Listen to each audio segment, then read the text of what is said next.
Hello friends, मैं सुधीर स्वागत करता हूं आप सभी का आपके अपने चैनल स्कोर मैक्स पे।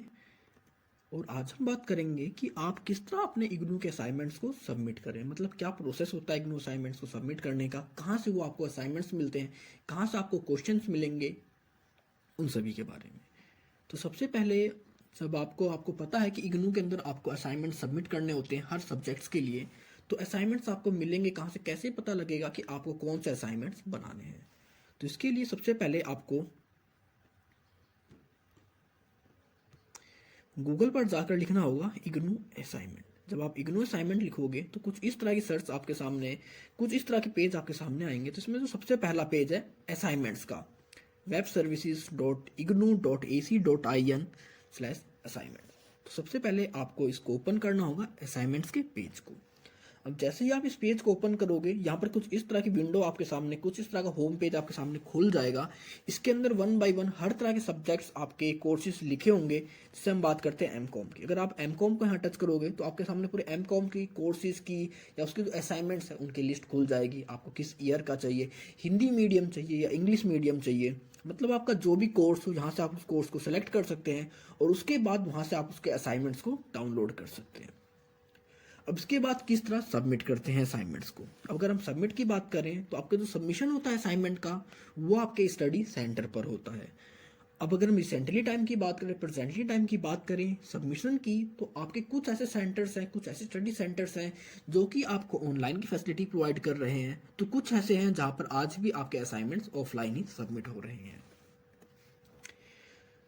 तो आप बात करते हैं कि कुछ मैंने और वीडियोस देखी हैं यूट्यूब पे कि वो कहते हैं कि आप इस तरह के असाइनमेंट्स को बनाओ तो आपको 90+ मार्क्स मिल जाएंगे, इन क्राइटेरियाज को यूज़ करो। तो मैं आपको ये बताना चाहूँगा कि इग्नू में आपके जो मार्क्स होते हैं असाइनमेंट्स के, वो ऐसा कुछ नहीं होता कि आप इस तरह के असाइनमेंट बनाओ तो आपको 90+ मार्क्स मिलेंगे और अगर आपने ये काम नहीं करा तो आपको 70 to 80 मिलेंगे।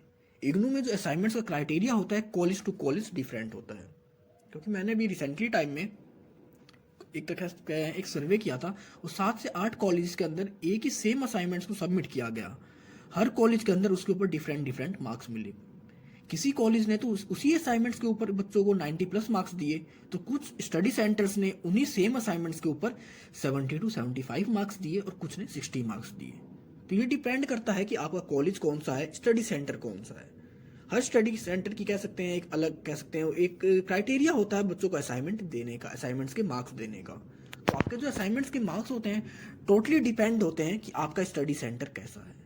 कुछ स्टडी सेंटर होता है कि वो मिनिमम रखते हैं कि हम अपने स्टूडेंट्स को 80+ मार्क्स देंगे ही देंगे, और अगर कोई बच्चा बहुत अच्छा करता है तो हम 90+ भी देंगे।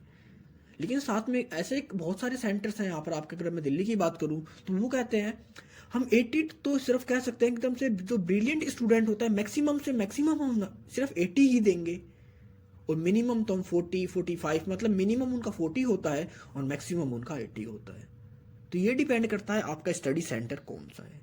तो जब भी आप इग्नू में एडमिशन लेते हैं तो आपको ध्यान रखना होता है कि आप उसी सेंटर्स का सिलेक्शन करें कि जो आपको इंटरनल्स में अच्छे मार्क्स दे। अब इसमें हम बात करेंगे कि आप नॉर्मली क्या यूज़ कर सकते हैं अपने उस असाइनमेंट को थोड़ा बहुत इफेक्टिव बनाने के लिए। तो आप उसके अंदर अगर आप एमकॉम की बात करते हैं या आपका कोई भी ऐसा कोर्स है, आपका कोई ऐसा कह सकते हैं सब्जेक्ट है जिसके अंदर टेबल्स आ जाते हैं, डायग्राम्स आ जाते हैं, तो आप इन दोनों चीज़ों का यूज़ कर सकते हैं अपने उस असाइनमेंट को इफेक्टिव बनाने के लिए। आप हेडलाइंस का यूज़ कर सकते हैं। मतलब शॉर्ट फॉर्म में अगर हम बात करें तो जिस तरह आप एग्जाम को देते हैं, एग्जाम को इफेक्टिव वे में बनाने के लिए आप उसको किस तरह डिस्क्राइब करते हैं, किस तरह एक्सप्लेन करते हैं उसके क्वेश्चंस को, आंसर को, वही मेथड्स आपको कंप्लीट यूज़ करना होता है उस असाइनमेंट्स के लिए। और मिनिमम आपका जो एक स्टैंडर्ड पेजेस की बात करें जो एक नॉर्मली होने चाहिए, तो 30 पेज आपके हर असाइनमेंट के अंदर होने चाहिए। क्योंकि जब हम एग्ज़ाम की बात करते हैं तो एग्ज़ाम में भी आपको 30 पेजेस मिलते हैं एक पेपर को करने के लिए, एक सब्जेक्ट्स के पेपर को 5 क्वेश्चंस को करने के लिए। तो वही क्राइटेरिया आप अपने इग्नू के असाइनमेंट्स के लिए भी फिक्स कर सकते हैं कि मिनिमम आपको 30 पेज तो फिल करने ही हैं उस, कह सकते हैं उनके क्वेश्चंस को करने के लिए। हाँ, और अगर कोई ऐसा भी स्टूडेंट है जो 30 कंपेयर 50 पेज तक कर सके तो वो बेटर है आपके लिए। कि एक अगर कोई 30 पेजेस कर रहा है और एक अगर वहीं कोई बच्चा 50 पेजेस कर रहा है, उसने डायग्राम्स भी यूज़ कर रहे हैं, टेबल्स भी बनाए हैं, तो यार ऑफकोर्स की बात है कि उसे मार्क्स अच्छे मिलेंगे। तो ये कुछ आपके तरीके थे असाइनमेंट कह सकते हैं किस तरह बनाएं और उसको किस तरह सबमिट करें। तो जब भी आप सबमिट करते हैं असाइनमेंट, तो अगर आप ऑफलाइन मोड में सबमिट कर रहे हैं तो आपको कुछ इस तरह की एक रिसीविंग मिलेगी उस आपके स्टडी सेंटर से। और अगर आप बात करते हैं ऑनलाइन मोड की, तो ऑनलाइन मोड में जैसे ही आप अपने असाइनमेंट को सबमिट करोगे, चाहे आप जीमेल के थ्रू कर रहे हैं, चाहे ड्राइव के थ्रू मेल कर उसको सबमिट कर रहे हैं, तो वहाँ पर आपको एक कन्फर्मेशन मेल आएगा, कन्फर्मेशन मैसेज आएगा। तो इन दोनों चीज़ को अगर आप ऑफलाइन वे में सबमिट करते हैं तो आपको जो वहाँ पर एक रिसिप्ट मिलती है उसको संभाल के रखना है। और अगर आप ऑनलाइन मोड में करते हैं तो आपको स्टडी सेंटर से जो भी ये कह सकते हैं, आपके रीजनल सेंटर से कंफर्मेशन मेल आता है, मैसेज आता है, उन सभी को आपको सेफ रखना होता है फ्यूचर पर्पस के लिए। कई बार देखा गया है कि आपके असाइनमेंट्स के मार्क्स अपडेट नहीं होते, तो इन अटैचमेंट्स को, इन एविडेंस को आप शो कर वहाँ पर एप्लीकेशन के साथ ही अपने मार्क्स को अपडेट करवा पाएंगे। अगर किसी स्टूडेंट के ये रिसीविंग गायब हो जाती है, उसके बाद रिसीविंग उसे मिलती नहीं है, तो उसे वो असाइनमेंट दोबारा बनाने पड़ जाते हैं जो कि उसके अपडेट नहीं हुए होते। लेकिन अगर आपके पास ये एविडेंस होते हैं, आपके पास रिसिप्ट होती है, कंफर्मेशन मेल होता है, तो इनकी हेल्प से आपके जो असाइनमेंट अभी तक अपडेट नहीं हुए हैं, एप्लीकेशन के बाद वो भी आपके अपडेट हो जाते हैं। तो ये थी आपकी कंप्लीट प्रोसेस असाइनमेंट सबमिट करने की। आई होप आपको सब कुछ समझ में आ गया होगा।